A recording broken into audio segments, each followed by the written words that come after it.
नमस्कार। आप सभी का वैदिक वाणी चैनल पे स्वागत है। आज मैं आपके समक्ष प्रस्तुत करने जा रही हूँ विजया एकादशी महात्म्य। धर्मराज युधिष्ठिर बोले कि हे जनार्दन, फाल्गुन माह की कृष्ण पक्ष की एकादशी का क्या नाम है तथा उसकी विधि क्या है, सो सब कहिए। श्री कृष्ण भगवान बोले कि हे राजराजेश्वर, फाल्गुन माह की कृष्ण पक्ष की एकादशी का नाम विजया है। उसके व्रत का प्रभाव से मनुष्य को विजय मिलती है। इस विजया एकादशी का महात्म्य के श्रवण व पठन से समस्त पाप नष्ट हो जाते हैं। एक समय देवर्षि नारद जी ने जगतपति ब्रह्मा जी से पूछा कि ब्रह्मा जी, आप मुझे फाल्गुन माह के कृष्ण पक्ष की विजया नामक एकादशी का व्रत विधान बतलाइए। ब्रह्मा जी बोले कि हे नारद, विजया एकादशी का व्रत प्राचीन तथा नए पापों को नष्ट करने वाला है। यह समस्त मनुष्यों को विजय प्रदान करता है। त्रेता युग में श्री रामचंद्र जी को जब 14 वर्ष के लिए वनवास जाना पड़ा, तब वह लक्ष्मण जी के तथा जानकी जी सहित पंचवटी में निवास करने लगे। इस जगह रावण ने श्री सीता जी का हरण किया। इस दुखद समाचार से श्री राम जी अत्यंत व्याकुल हुए और श्री सीता जी के खोज में चल दिए। घूमते हुए वे मरणासत्र जटायु के पास पहुंचे। कुछ आगे चलकर इनकी सुग्रीव के साथ मित्रता हो गई और बाली का वध किया। श्री हनुमान जी ने लंका में जाकर सीता जी का पता लगाया। वहां से लौटकर हनुमान जी ने श्री रामचंद्र जी के पास आए और सब समाचार कहे।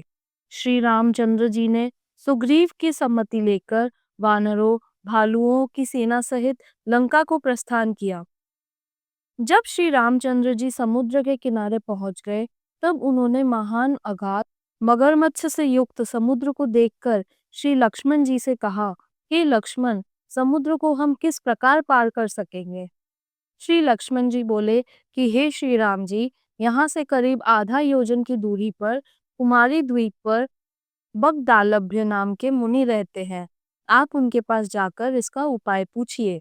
लक्ष्मण जी के वचनों को सुनकर श्री रामचंद्र जी बगदालभ्य ऋषि के पास गए और उनको प्रणाम करके बैठ गए। मुनि ने उनसे पूछा कि हे श्री राम जी, आप कहाँ से पधारे हैं? श्री राम जी बोले कि महर्षि, मैं अपनी सेना सहित यहाँ आया हूँ और राक्षसों को जीतने लंका जा रहा हूँ। आप कृपया कर समुद्र पार करने का कोई उपाय बतलाइए। बगदालभ्य ऋषि बोले, हे श्री राम जी, मैं आपको एक उत्तम व्रत बतलाता हूँ। फाल्गुन माह के कृष्ण पक्ष की विजया एकादशी का व्रत करने से तुम समुद्र से अवश्य ही पार होगे और तुम्हारी विजय होगी। हे श्री राम जी, इस व्रत की विधि यह है। दशमी के दिन स्वर्ण, चांदी, तांबा या मिट्टी किसी का भी एक घड़ा बनावें। उस घड़े में जल से भरकर तथा उस पर पंच पल्लव रखकर वेदिका पर स्थापित करें। घड़े के नीचे सतनजा, 7 नाज मिले हुए और ऊपर जौ रखें। उस पर श्री नारायण भगवान की स्वर्ण प्रतिमा स्थापित करें। एकादशी के दिन स्नान आदि नित्य कर्म से निवृत्त होकर धूप, दीप, नैवेद्य, नारियल आदि से भगवान की पूजा करें। उस दिन भक्ति पूर्वक घड़े के सामने व्यतीत करें और रात्रि को भी उसी तरह बैठे रहकर जागरण करें। द्वादशी के दिन नदी या तालाब के किनारे स्नान आदि से निर्वृत्त होकर उस घड़े को ब्राह्मण को दे देना चाहिए। हे राम, यदि तुम इस व्रत को सेनापतियों के साथ करोगे तो अवश्य ही विजय होगे।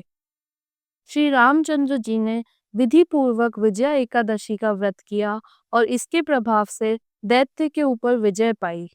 अतः हे राजन, जो मनुष्य इस व्रत की विधि पूर्वक करेगा, उसकी दोनों लोकों में विजय होगी। श्री ब्रह्मा जी ने नारद जी से कहा था कि पुत्र, जो इस व्रत का महात्म्य सुनता है, उसको वाजपेय यज्ञ के फल की प्राप्ति होती है। और इसी प्रकार विजया एकादशी का महात्म्य खत्म हुआ। आड़ी बाड़ी सोना की बाड़ी, जी में बैठी कान कुआड़ी।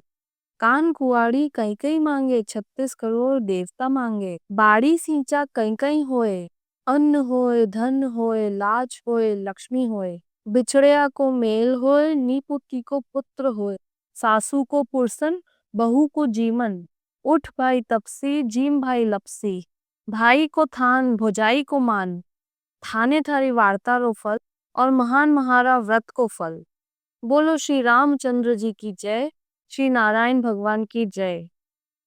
वीडियो अच्छी लगी हो तो लाइक करें, चैनल को सब्सक्राइब करें और शेयर करना ना भूलें। कमेंट में जय श्री नारायण लिखें।